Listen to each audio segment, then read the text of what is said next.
Morning guys, welcome back to our channel.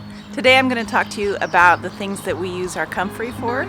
That's our comfrey plant right there behind me, and it's next to what is going to be our Three Sisters garden. Right now we're just raising some spinach, so I will get a little closer and show you what it looks like and what we can do with it. This is what the comfrey plant looks like. It's a very dark green with purple flowers. The leaves are fairly deeply ribbed and have kind of a pattern to them, and they feel a little papery. There's a little bit of fuzz on there. Here's a close-up of the flowers. They're kind of bell-shaped.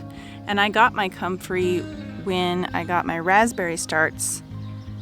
The lady I was buying the raspberries from asked me if I wanted a comfrey plant, so I've been sure to bring a start wherever I've moved since then. And when we moved to Idaho 3 years ago, I brought it with me. To harvest this for comfrey tea to use as a fertilizer in the garden, I'm just going to chop it up and drop it into my bucket.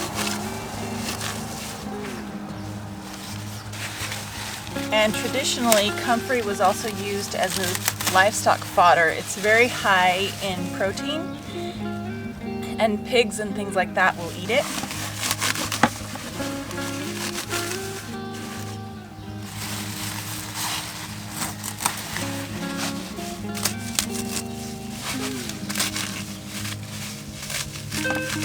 Now that my bucket's full, I'm going to fill this with water and probably weight it down so that it doesn't float to the top.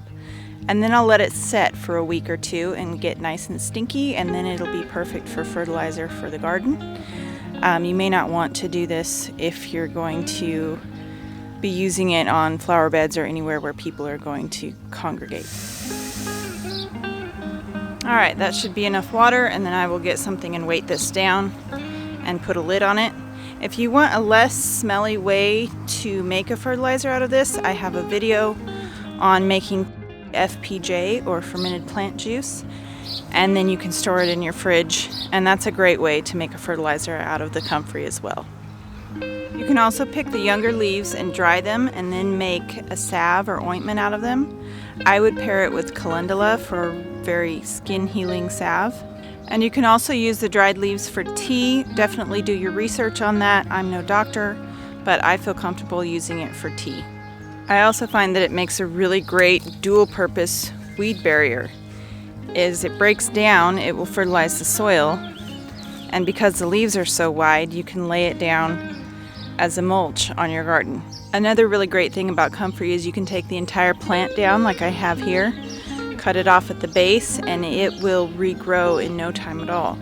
If you're not going to use all of this mass, if you have animals, you can feed it to them. You can also throw it in your compost pile, and it adds great nutrients to a compost pile. Comfrey is also really great planted next to fruit trees. It brings up nutrients from deep in the soil and feeds your fruit trees, and then breaks down and creates kind of a mulch around them. Thanks for joining me today, guys. Please like, subscribe, and share this video, and we will catch you on the next video.